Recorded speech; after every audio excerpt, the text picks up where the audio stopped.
So I've just seen this video. This is somebody that I watch a few of their videos, and based to all intents and purposes, I agree totally with a lot of what they say. However, in this video, I started to watch it, and he immediately said something that I think was wrong. And as I watched it all the way through, I sort of came to the realization that I agree with a lot of what he's saying, but I also disagree. I don't disagree sort of like diametrically. I'm not, totally opposed to what he's saying, but I don't believe in everything in totality. So let's just listen to what he's got to say, and then I'll make the comments as I go along. People in England don't feel safe anymore. And I know that that might sound like an exaggeration. It might sound like I'm being hyperbolic, but I'm not. Last night, I received multiple messages from friends, mostly, in fact, entirely female friends, who said that they don't feel safe anymore. They're panicking. They're worried. One was particularly tragic. It's a friend of mine who lives in London, and she said that she does not feel safe leaving her own home. So, yes, I totally agree. I think that people more and more are feeling less and less safe. But the issue we've got and the problem we've got is that the majority of people in England don't feel this way yet because it's not happening to them. So, for example, he's talking about his friend in London. So in all of the major cities, Manchester, London, Scotland, in Glasgow, Edinburgh, you're always going to have a higher degree of, and I don't know why, but you have a higher degree of these type of violent incidents. Okay, people being attacked in the streets. What we have found more and more recently is that this is happening in smaller places. Now, I live in a largish town in the northwest of England, in Cheshire. I live in Crewe. And I can pretty much say that I don't see these things happening here. But in saying that, in fact, I don't go out drinking anymore. Ever since the lockdown, I've just never got back into the habit of going out and drinking on Fridays and Saturday nights at the pub with my mates. I just don't do it anymore. If I go out, it's very rarely. I might go for a meal with social meal with people in a motorcycle group I'm with, an advanced motorcycling group, and I sometimes go and see a couple of my friends perform at a club, and that's pretty much it. So I don't personally get to see these sort of things going on. I know that people, for example, like my mother, doesn't see it. She sees things when she looks out of a window, she sees people going past, but she doesn't encounter this type of violence. My aunties and uncles, they don't encounter this type of violence. And I'm pretty certain that most members of your family, if you're living in just towns, in rural towns, or largish towns, if you don't go to certain areas, or you don't go out in the evenings into the town centre pubs and all this sort of thing, or certain areas of the towns that you live in, you don't notice these things. However, we all see the news.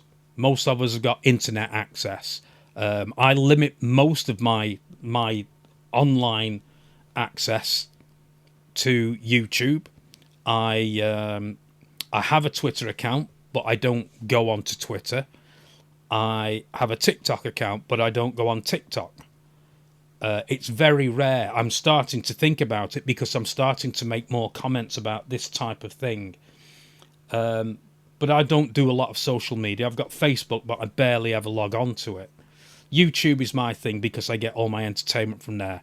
But even on YouTube, I'm seeing more and more this type of video.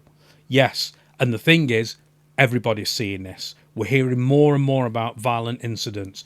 You can't walk your dog without being stabbed to death. I mean, just saying it sounds just fucking ridiculous. You can't be on a train journey without somebody stabbing you. It's mental. It's mental. So yes, more and more people are becoming aware that it's dangerous in this country. I believe, like I say, people in big cities knew about it way before we did out in the sticks, but socially, more and more people are becoming aware of it. So let's carry on and listen to what else he's got to say. And it got even worse than that, because she was saying, I had planned to get out of this country. I'd planned to emigrate, but unfortunately, a family member has become really ill and I feel like I can't leave anymore. So I just feel trapped and depressed and scared that I have to stay here in England.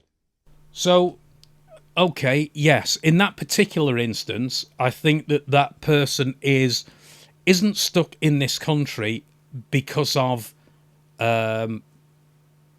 social or national circumstances. Those are personal circumstances because they feel obligated, obviously, emotionally, to stay and look after whoever it is in their family that's having issues. But with regards to everybody else, I believe it's actually now a recognised statistic that there are more people who are migrating away from England, from the UK, than anywhere else in the world now at this particular moment in time. Okay, so the highest number of people leaving their homeland to go to other countries is England. Now, this isn't just because of this violence, although this civil unrest that's increasing is part of it, but also we've got all the economic stuff that's going on with all of these higher taxes, and we've got the budget coming up as well in a few days. Lots and lots of people are leaving England purely because they just think they're getting fucked over all the time. They're working hard, they're having all the money taken off them, and then they're being told that they're all racist and bigots because they live in a country that did this and blah, blah, blah, and you should hate the country and all this sort of thing.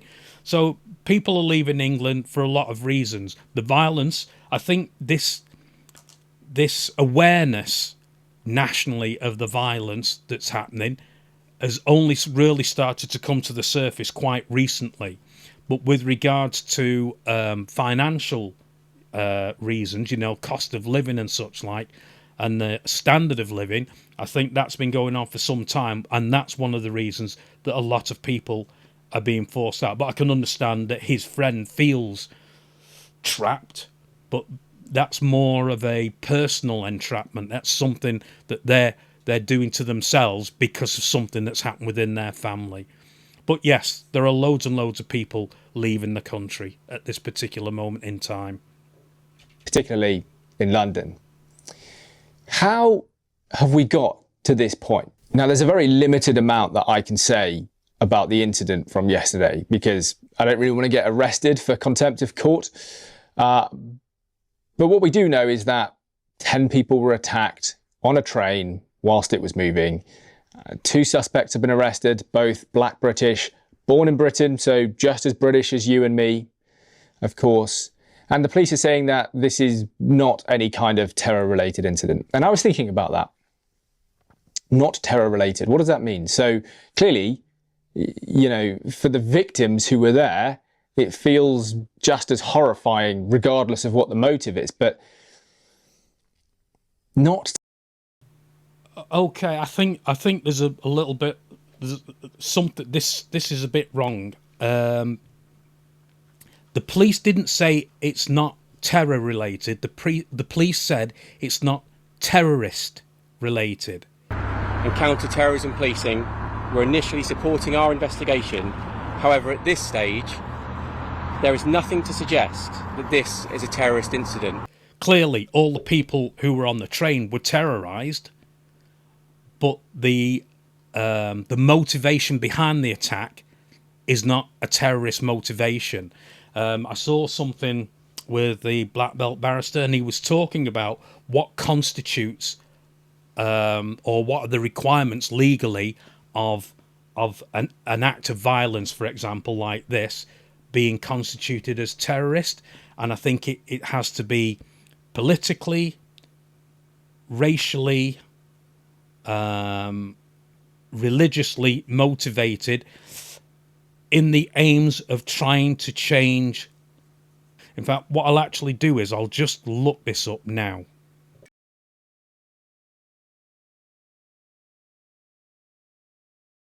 Okay, so we can see it here. Here's the Terrorism Act, and you can say the definition of terrorism. So under this section, terrorism is defined as the use of or threat of action designed to influence the government or an international organisation or intimidate the public or a section of the public. And the action is carried out for political, religious, racial or ideological cause. So in that sense, the police are ruling this this attack as not being terrorist because it doesn't meet those things. It sounds like it's just a pair of fucking nutters who've just kicked off for whatever reason. They might turn around later on at some point and say it was for something, somebody looked at them wrong or fucking nicked their crisps. They come up with all sorts of things, but they don't believe it was motivated to coerce the government or a governing body or anything like that to change something. But it is an act of terror, but it's not an act of terrorism. That's what they mean. They didn't say it's not terror related. They said it's not terrorist related. So there is a difference there. Terror related. In some ways, that's a little bit scarier, isn't it? Because it means that there are people in this country who will attack you and potentially take your life, and they don't even have like a religious, zealot, extremist motivation for doing so anymore. That, to me, is actually somehow more terrifying than if it were terror related, because at least in the latter case, we can kind of understand and try to rationalize what's going on here. But so, again, I understand what he's saying there. You can't rationalize. I mean, I know what he's trying to say. He's trying to say find some reason why these things happen. Now, before I joined the army, this is a long, long time ago. Before I joined the army, I used to hang around with a bunch of lads, and I eventually got mixed up with some people, and I used to get into quite a lot of trouble. And I sort of skirted around the fringes of some of the real bad people in this town. I wasn't a friend. I'm not going to confess, or say that I was a member of their little gang or anything like this. These people were a level way above with regards to the trouble that I used to get into. And on a regular basis, I saw real acts of violence. The difference between then and now, and even when I was going through my 20s and 30s with the violence that I saw, a lot of it, most of the time, was generally fist fighting. It was that sort of thing. I saw a lot of it. Saw it in the army all the time. And it didn't matter what country I was in, and it wasn't always squaddies and civilians. A lot of the times it was squaddies fighting squaddies, But the thing about it is to a certain degree, I've lived and grown up with a certain level of violence purely because of my social circumstances, being in the army, traveling around, drinking a lot. In a lot of these places, you see this sort of thing. Whereas I know, for example, people like my mother or my aunties, they've never been to places where you see this on a regular basis. And so this thing is quite shocking. But I do agree with them. What's happening now is it's not an escalation, I don't think, of violence. I think it's the use of life-threatening violence, the use of weapons. I mean, it's ridiculous to think now that people going to a Christmas fair, or a Christmas market, they now block the entrances with ram bollards, to stop fucking lunatics driving into crowds of people in the cars. Yeah, we see a lot of knife crime. This all follows on from the stuff that goes on in America. England has always followed America. I don't know why. A lot of English people look at America and think, oh, what a great country, look at all that. Yes, there is a lot of good things, but there's also a load of bad things that we've picked up from America. So we've got this ambulance chasing culture, you know, where there's blame, there's a claim. And then we started to bring in this knife culture. And now we've got guns going off everywhere, you know, and it's getting to the point now where it's dangerous at schools. I mean, you look at schools in America, it's like going through airport security. Well, that's all heading this way. We can see what's gone wrong in America with regards to violence, all these school shootings and such like. And if we don't learn from those examples, we're going to have the same things happening in this country. And we need to stop it, okay? And so the violence that we see now isn't just fisticuffs and such like. Now it's people stabbing people. It's people shooting people. You know, the attacks are so serious. They're using weapons. And even if they're not using weapons, when they do start to fight, they don't stop. They're mental. They just keep going and going and going. There's none of this now, a couple of punches, knock somebody down, don't get up, that's it. Right, you're a fucking idiot. Go and have a drink. Let's not do it again. That's all changed now. And this is something that the government really, really needs to crack down on. Look how crazy it is in London now. Unfortunately for London, they've got a mayor in there that fucking denies that violent crime is in escalation, and up until recently he said that there was no grooming gang stuff going on. And now what's happened? The Met are looking into over 9,000 grooming gang cases. Fucking ridiculous. If it's just criminality, how are we meant to get our heads around that? How are we meant to process this new level of danger? And I agree with this as well. The problems we've got here is obviously a societal problem, okay? Somehow the way of thinking in society has changed. I think that more and more people feel emboldened to commit violence. They don't feel any restrictions or anything to hold them back anymore like we used to have. I can remember as a child, if we saw a policeman walking down the road, which we saw very, very, very frequently, we'd cross the road. We used to be scared of the police. You know, boy, you come here. Oh God. Not now. You see them there telling to fuck off, giving it all this now. We see the change in attitude, the violent nature of people. And when I say violent, I don't mean physical violence. I mean, you can't even have a debate or a talk with these people. They go fucking crazy. They're screaming, you fascist, you fucking Nazi. They're just mental. You can't talk to these people. And the problem is, they somehow feel they have the right to talk to you the way they want to. They have the right to touch your stuff and move it or steal it. They just feel they have some sort of right to be able to do all of this. And this is the attitude of these people. So when these people go out with, fuck, all right, let's go and do it. Who's going to stop them? We used to stop ourselves. Now there's no restrictions. They just off they go whenever they feel like it. Off they go.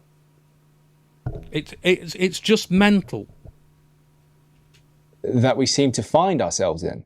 Now, the reason I'm making this video is because I want to drive home a point that I made in my last video before this incident took place, because it's just becoming even more persuasive and necessary.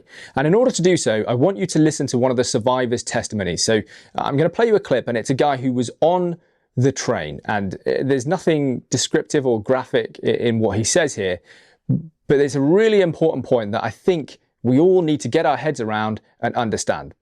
Have a listen. I was in Coach H. I was literally just listening to Audible on my phone.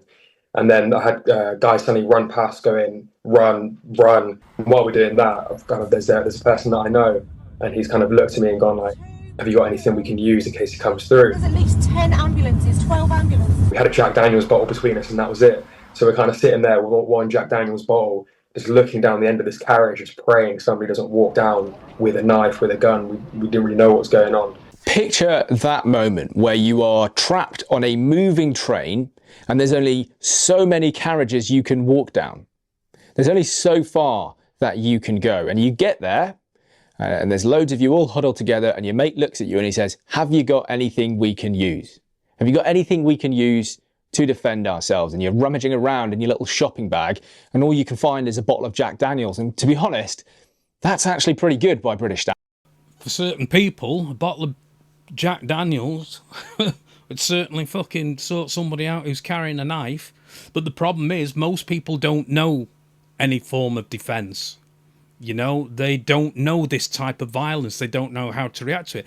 I mean, just in the expression they said, there's a big group of you and you're all huddled. Well, to be perfectly honest, if there's that many of you and somebody comes in with a knife, if you all rush them, yeah, right, somebody's going to get hurt. But if you all just sit back and fucking cower away, somebody's going to get hurt. The term strength in numbers means something.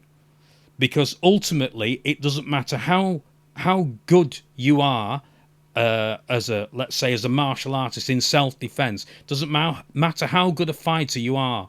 If there are enough people who are all have a common purpose, which is to basically jump on you, you can't fight them all off. It's impossible. If ever you find yourself in this situation, and there's a number of you, a minimum, if there's 4 people and you're in this situation, if you just run and rush at them and throw yourselves at them, don't get me wrong, I'm not saying that nobody's going to get hurt, but you can overpower these people just by sheer weight of numbers. But if you don't do anything and you don't defend yourself, somebody's going to get hurt. So either way, it's going to happen. You're more likely, if a guy with a knife comes in and he's mental and he's swinging around with this, if you protect yourself and just rush in and all run in at them as fast as you can, there's a likelihood that you're going to get less injured than you would if you did nothing. So, yeah, I mean, I can just imagine the fear of these people.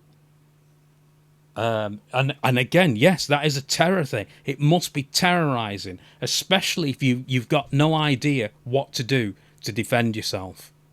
It must be awful. I can't imagine what it's like for people in that situation. I think it's completely unacceptable where you can be in that kind of situation, your life could well be taken from you at any given moment, but the British state has not allowed you any means whatsoever to defend yourself. Nothing. There is nothing legally that you could have had on you in your possession for the purpose of self-defense that the British state would have allowed you to have. That's unacceptable. We're entering clearly a period of chaos and terror and criminality, and the British state will not allow you to have anything that could protect your life. And this is a... All right, I think I see where he's going with this now, and this is starting to get into quite dangerous territory. I agree that, especially now with how much more violent these attacks are becoming, that people should have some form of defense, but it's very difficult to actually say what defense. If you give everybody the right, for example, to carry a weapon or to have pepper spray or something like that, that also gives the right of the people who want to attack people to have these things. It could be, for example, like these fucking psychos that carried out this attack, these 2 lads, they're just mad enough to take a knife and go and do it anyway. But there are a lot of people out there who are seething and angry, but don't do anything because they're weak people. But if all of a sudden you give them a right to go out and buy some, like I say, pepper spray or a fucking taser, something like that, where they think now they don't have to be big and strong. They've now got a taser and we can just shoot this into this girl, drag her into an alley and do whatever we want, you know, or we can just taser anybody. It doesn't matter how big they are. it starts to get a little bit dangerous there. With regards to pepper spray, I've always said that I believe that women should be allowed to carry pepper spray. But what I do believe is that if women carry pepper spray, it has to be registered that they're carrying it. They would have to sign and use ID, almost in the same way that you would if you wanted, like when they apparently in America, when they buy guns, they've got to have ID. I think we should have a register. If you're going to have something like pepper spray, that you have to register for it, so that we know who's got it, and so that people just aren't randomly buying this stuff everywhere. There needs to be some accountability. But anyway, let's see where he goes with this. Conversation that is going to become more and more frequent. So let's get ahead of it. There's a whole range of possibilities here, right? It doesn't have to be firearms, although of course that is one possibility. There are other things too. What about tasers? They're non-lethal for the most part, okay, for the most part. But the one I really want to drive home, because I cannot fathom why this is outlawed in Britain, is pepper spray. Why is it illegal to own pepper spray in this country for the purposes of self-defense? Now picture yourself back on that train. It's an enclosed space, you can't get off, the train is moving, but you do have pepper spray. If someone comes through that carriage and they come meaning to do you and the people around you harm, pepper spray could well save your life. Let me just get ahead of a couple of the counter arguments here, because I know what people are going to say. They'll say, oh, I don't think we can trust people with pepper spray. People will misuse the pepper spray. Look, misusing the pepper spray would still be a crime, right? So if you have pepper spray and you deliberately misuse it, that's assault. In fact, it's assault with a weapon. So potentially you're looking at 1, 2, 3 years in prison. So I agree with what he's saying, and I know what he's trying to say now, but the thing is, you would also be arming weak people, allowing them to be able to attack stronger people. And this is where you've got to watch out. A small man with a gun suddenly becomes a very big man. A small man with pepper spray or a taser, they suddenly become a big man, especially if you don't actually happen to have it. So again, you've got to be careful at what point, who you allow and who you don't allow. Where do you draw this line? We're not saying that misusing something would no longer be a crime. We're not saying that if we legalise pepper spray, anyone who uses it in a bad way, well, that's legal because pepper spray is legal. No, of course not. Knives are legal to own if you're just trying to chop up a steak, right? But they're not legal for the purposes of going out and committing horrible attacks. Yeah, and the point of that is that most normal-minded people won't take a knife out with them. But somebody intending to cause harm will take a knife with them. Well, it's the same thing. A lot of people may have pepper spray or a taser and take it with them purely for self-defense, but it now becomes available for all those people now to legally get hold of.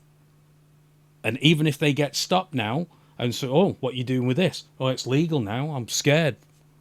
So all of a sudden, we're allowing the arming of people who are going to use it for the wrong reasons.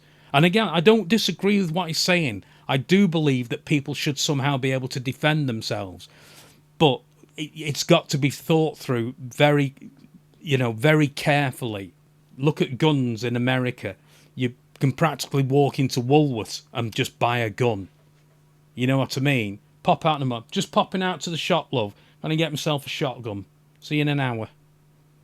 And then suddenly what's happening is, yes, a lot of people are buying these for protection. They use them properly. They lock them away. They keep the gun separate from the ammunition, all that. It's in a safe, all that sort of stuff. Great.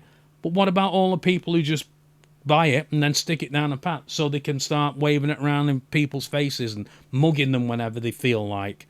We're allowing the arming of weak, small people, so now suddenly they can actually attack stronger people and take them down. It's a fine balance, or a double-edged sword, whatever it is you want to say. But I do agree, we need to have something where innocent people can protect themselves or be protected. So yes, we can legalise pepper spray and we can still criminalise the bad actors who use it irresponsibly. But the mere fact that there are bad actors out there is simply no justification whatsoever to leave the vast majority of the law-abiding, good British public with no criminal record absolutely no means to defend themselves in this country should something terrible happen to them, as we're seeing more and more often. The fact that there are bad actors does not mean that we cannot allow good actors at least the bare minimum possibility of defending themselves and their loved ones. I think. And again, I'll just say it, there are the percentage of people who've never committed a crime who, if they get hold of these things, pepper spray in this particular instance, and can use that to attack people, then that might increase the number of attacks, purely because now people feel emboldened. They feel they've got more Dutch courage, as it were, because they got a pepper spray or a taser to do that, which they were able to buy over the counter legally. Again, maybe having a register, maybe restricting it to people who don't have criminal records, etc., etc. Yeah, you know, it needs to be looked into. We can't just make it widely available to just anybody who walks into a shop and shows that they're over a certain age and they can just buy this stuff. That is just a ridiculous suggestion. So look, I'm going to talk to Rupert Lowe. I'm going to send him a private message because he does follow me on Twitter for some reason. I'm going to send him a private message, and I think this is one of the things that Restore Britain should be campaigning on. Now, they have already come out and said that we should legalise pepper spray, but I actually think not only should they say it, this should be one of the things that they're focusing on, that they are prioritising, because this is exactly the kind of thing that could save British lives. I absolutely do believe that. Again, put yourself back into that train carriage where you're there. It's very narrow, very channeled. The train is moving. Again, I would totally have no issues making it legal for women. And if this situation did arise and there were women in the crowd and they had pepper spray in the bags, then it could be used. If there were men there, they could take it, ready to use it against any attackers and such like. And also then if women were on their own, they would still have some form of defence for themselves. But I think if you look at the vast majority, if not all of these violent crimes, they're committed by men. It's very rare that women go out and do all these knife attacks or these shootings and all this sort of thing. So I would be more inclined to legalise it totally for women, but of course, obviously, women could then buy it and give it to some nutcase, because not all women are fucking angels, are they? Can't get off. If someone comes through that door, at least you can pepper spray them. Then you've blinded them, they can't see. It's temporary, it's non-lethal, it doesn't do any lasting damage, but it's potentially just enough time for you to go and then disarm them and save lives. Why wouldn't we allow the British public that opportunity? Let me finish by saying this. A lot of people in this country still seem to believe that Britain is a high trust society. And because it's a high trust society, the native population don't actually need any means whatsoever of defending themselves. And to those people, I would just say, how many incidents do you need to see of people just going about their ordinary lives, walking the dog, catching a train, whatever it might be, and then suddenly finding themselves in a position of...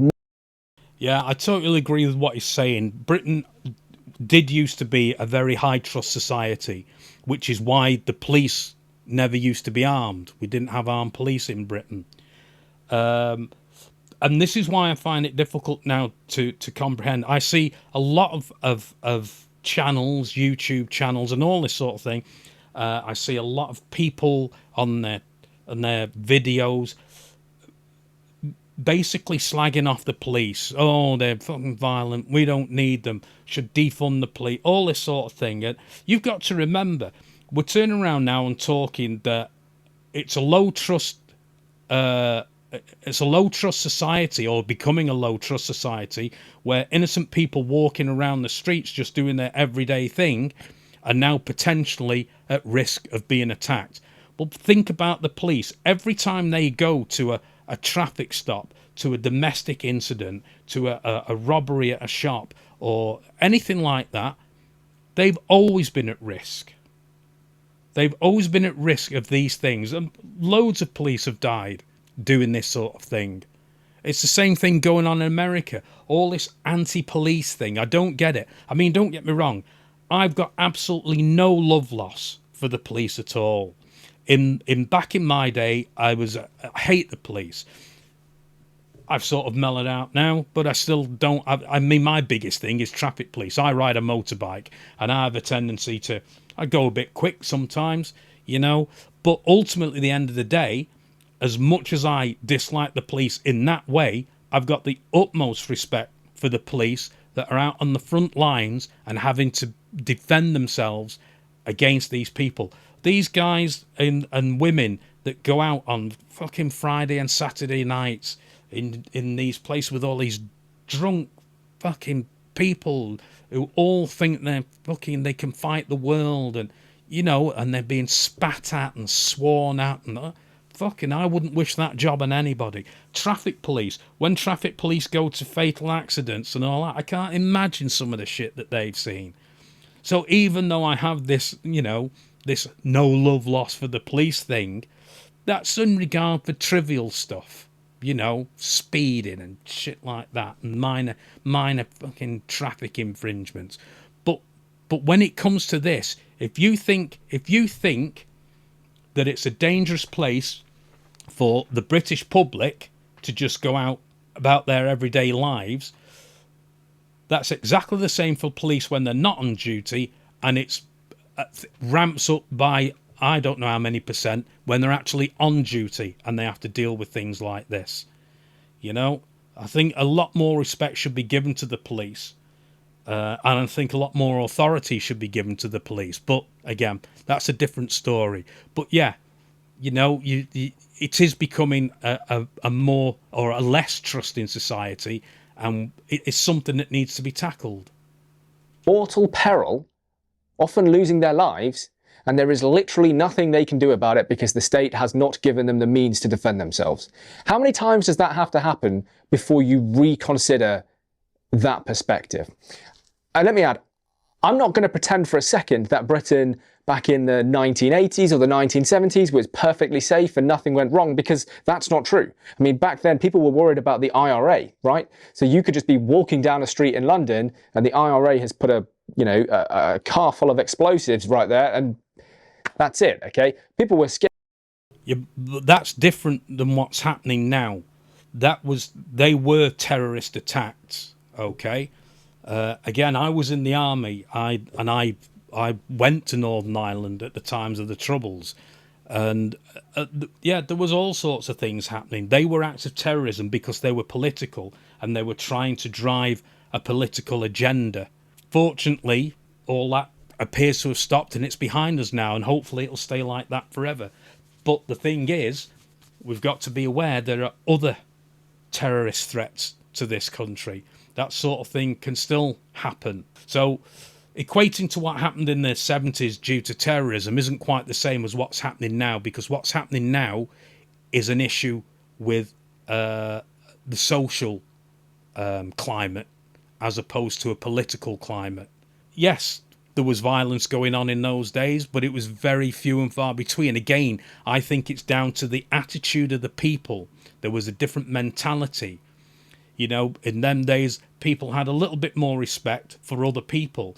Now, a lot of I'm not going to say the younger people, the youth, because I don't believe it's just the young people. I think that there are quite a few more elderly radicalized people. But it's a way of thinking now where these people have no respect for anybody else, and they do and say whatever they feel like, and they believe they have a right to do it, which is what's dangerous. They believe they have a right to attack you physically because they don't agree with you. And that attitude bleeds over into all these type of things where people believe they have a right to get a knife and go out and fucking stab people for some reason. Or they have this lack of how can I put it? They don't fear the consequences. They don't respect the authority. There's nothing that really that they're scared of that stops them from doing it. So again, I think a lot of this is down to the way society is and the attitudes and the way of thinking in society. Back then for different reasons, but here's the difference. Back then, when people were worried about the IRA, there is nothing that you could have done feasibly to defend yourself, because it's just a whole street of cars.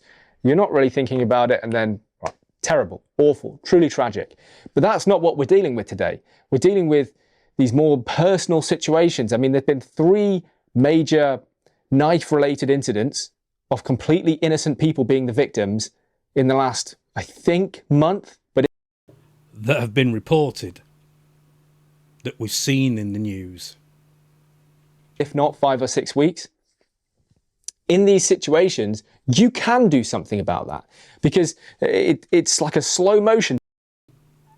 A good example of this was when I was in the army. So I joined the army in 78 and I left in 87. And I went to Ireland in 86, I think it was. Something like that. And so I saw all the news in England and heard the radio and saw the stuff in the newspapers and all this sort of thing. And, you know, you know it's going on, but you don't hear much about it. When I actually went to Ireland and when I was in Belfast, we were listening to the local news. There was stuff almost every night. There was fucking rioting, cars on fire, tipped over. It was happening all over the place. And the UK mainland, we didn't hear any of this news. When I was in Hollywood Barracks in Belfast, listening to it was all the time. It was almost every night something was happening. Like I say, fucking cars tipped over, cars on fire, local businesses getting robbed all the time. It was all the time. And just because we don't hear about it doesn't mean there isn't a lot more of it going on elsewhere. So again, this is what we've heard, but there could actually be more things going on than we know about. Danger compared to a car packed full of explosives. You have time to think, time to react, time to do something. I disagree with that as well, because a lot of the time you don't realise what's happening. You only, in a situation, if somebody attacks you, unless you're trained and you can react by reflex, through training, through discipline, through exercise, repeated exercise, so you do things automatically, you don't react. People stand there in the street and suddenly a car's coming towards them and they just stand there and get hit by the car because they're not used to it. They're not ready. When you hear something and you start running and you're all, what's going on? Then you've got time to start thinking about it. But again, you've got to be clear-minded enough to actually think about it. A lot of the time, these people are just in a state of panic, flight. They just want to go. They don't have a fight instinct. They have a flight instinct, and they just want to go. So, no, these things, you know, if you're talking about you've got 5 or 6 seconds, most people can't react. But the reason you can't do anything about it is because the state won't let you. Because the state has not given you the permission that you need to defend yourself. Look, I really will leave it there. I've debated whether or not I was going to make a video about this topic. I thought that I would because I hope some people see it and they understand that there is something we can do, namely pepper spray or other means of self-defense. There is something we can do to prevent or minimize these attacks and these terrible situations in the future and try and save lives. So that's why I've made a video. But will I make videos every time this happens in the future? Probably not, because I think it's going to keep happening, unfortunately. And I don't really want the channel to just be purely inundated with the terrible news that is endlessly coming out of Britain. Yeah, I agree. I think this is going to happen more and more, unfortunately, rather than less and less. Even if we do start reacting to it, there's just no deterrent for people.